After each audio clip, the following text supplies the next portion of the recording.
Ladies and gentlemen, tonight I will again read from the compilation titled Outlaw Creator. And tonight I have something very special, something that sort of hits home with me. Tonight's reading will be from the aptly titled The Weight of the Weather. And as far as I can tell, according to my best sources, this piece takes its genesis from the author's granddaddy. And so, let's begin. The old man didn't explain what he meant, not the first time. He just said it once, like a weather report: something's off in the pressure. There's weight in the air that don't belong there.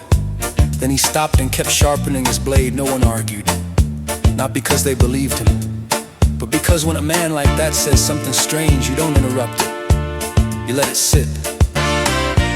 You let the air range around it. Years later, I came to feel that weight myself, not all the time, not often, but it would come low and slow like the heaviness before a hard rain. And when it came, the leaves turned a different direction. Birds stopped calling. Even dogs fell silent. It wasn't fear exactly, it was something older than fear, more stubborn, like the ground remembering something your blood had forgotten. The weight of the weather is not barometric. It's not the heaviness of humidity or the crackle of heat or the whip of a front coming through. No, this kind of weight is not caused.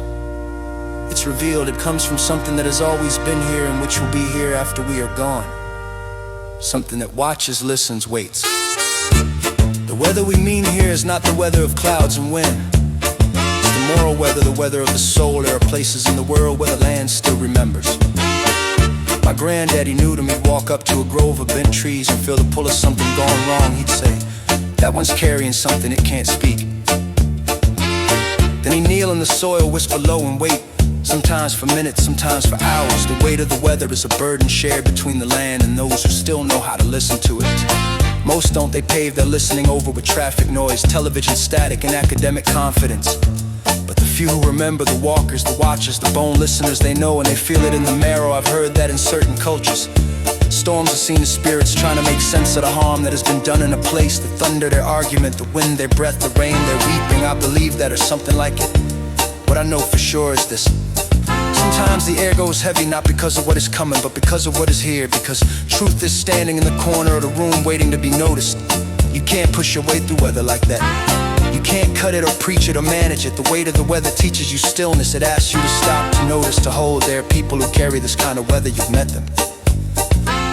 You might be one of them. They don't smile like other people. They don't chatter when the silence is holy. They walk slow because the world speaks soft, and if you listen close, you can hear it in the way they breathe. A hush lives inside them. They're not prophets, not saints. They are barometers of another kind. They're kin to the land that grieves. They are witnesses. When my granddaddy died, the trees on our property leaned in strange directions for months. Birds nested early and wrong. The soil got greedy with the rain and let nothing through. It was as if the land had lost its interpreter, and maybe it had tried since then to take up the work.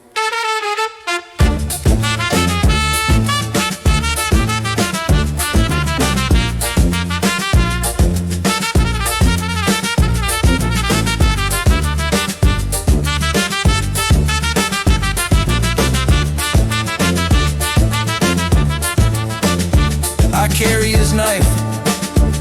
I watch the angle of the shadows. I listen to the breeze for lies. But I'm not him. I don't have his ear, only his absence. And maybe that's enough. The weight of the weather is what comes when a place remembers the truth. Even if the people in it do not, it is the slow consequence of hidden wrongs. The press and hush before justice, the unbearable quiet of a story unspoken too long. You can ignore it, mock it, pave it, but you cannot erase it, because the sky remembers, and so does the ground. And the weather will carry the weight of what we refuse to until we do.